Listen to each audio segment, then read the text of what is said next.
Hey everyone, welcome. It's so good to be with you as we dive into something that's, well, it's just magnificent, isn't it?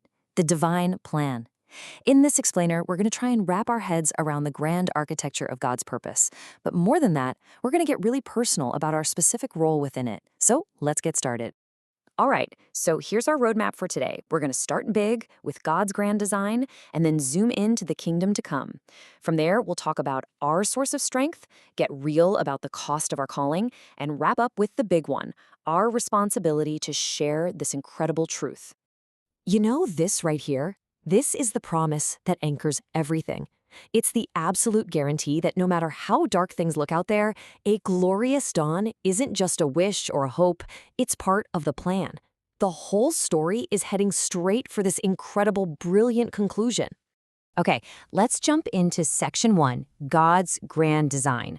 I think it's so important to remember that the Bible isn't just a bunch of random stories, right? It's revealing one single, coherent, absolutely majestic plan, written from start to finish by our wise and righteous Creator.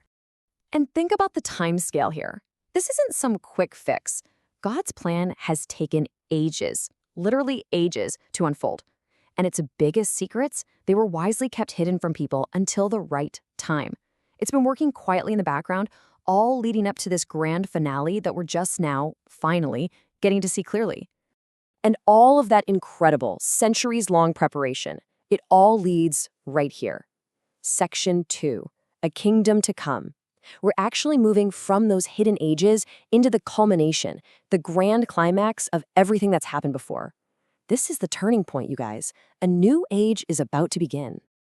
This timeline just lays it all out so perfectly, doesn't it?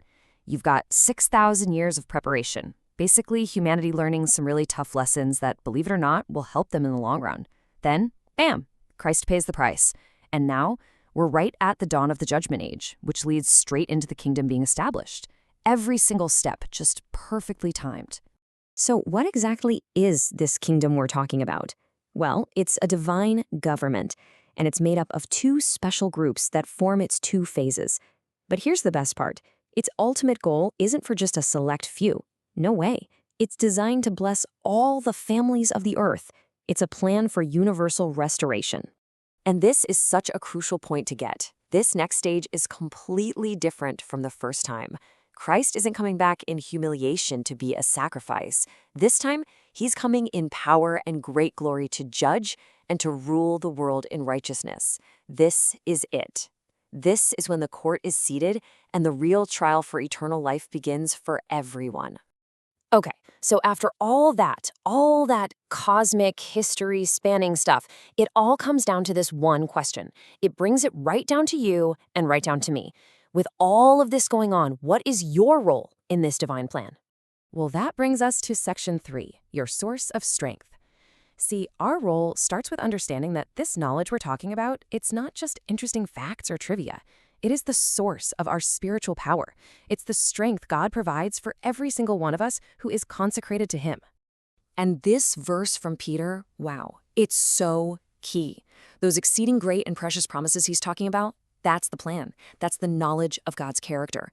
And notice what he says. It's by these promises, by grabbing hold of them, by believing them, that we can actually become partakers of the divine nature. So to put it really simply, the strength that God promises us, it's right there, in His Word, in the knowledge of the plan. Our spiritual power is directly connected to how diligently we study and really get to know His character, His plans, and importantly, the conditions we have to meet to be a part of it all. Okay, but let's be real. Getting this knowledge, this strength, it's not free.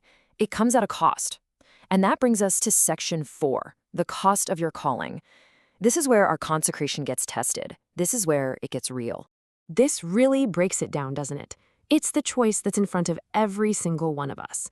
On one side, you have our own plans, our methods, our friendships, our comfort zones. And on the other side, you have God's plan. And the question it forces us to ask is, are we really, truly willing to give up our own way to follow His? And the source material is brutally honest about what this can cost. It's going to take your time and your energy to really study. It might mean separating from certain people. It could mean losing social ties. It means being despised, being misunderstood. And yeah, it means being counted as a fool for Christ's sake. It's a heavy list. So, here's the gut check question for all of us. When the initial excitement wears off, are you willing to forsake all to follow wherever he leads you through his word? Even if it means going against what your friends want or even what you yourself want. Now, if your heart says yes to that question, then that brings us to our final section, a responsibility to share. Because once we have this truth, it's not ours to just lock away and keep for ourselves. It's a stewardship. It's a duty. This is so, so important. The moment you come in contact with this truth, you have a responsibility toward it. You can't just be neutral. You can't sit on the fence. You either have to receive it and act on it, or you reject it. Trying to just ignore it, that doesn't let you off the hook. So what does that duty look like? Well, it's a pretty clear path. First, you receive the truth into a consecrated heart. That makes you a debtor to it. Then your job is to give it out, to dispense it to the rest of the household of faith. It's our job to let that light shine for everyone. I just love this imagery. It captures everything so perfectly. It's like God is a great weaver, and he's taking all the threads of history, the dark times, the conflicts, all of it, and he's weaving it all together. He's bringing a beautiful, perfect pattern out of what just looks like a tangled mess to us. And as those last few threads get woven into place, the grand and glorious finish finally starts to appear. The whole point of all this divine work, it's the beginning of the golden ages, the very thing that was promised by seers and sages for so long. And so, we're left with this final powerful charge. After everything we've looked at, knowing the plan, understanding the cost, seeing the glory, the question comes back to us, to you.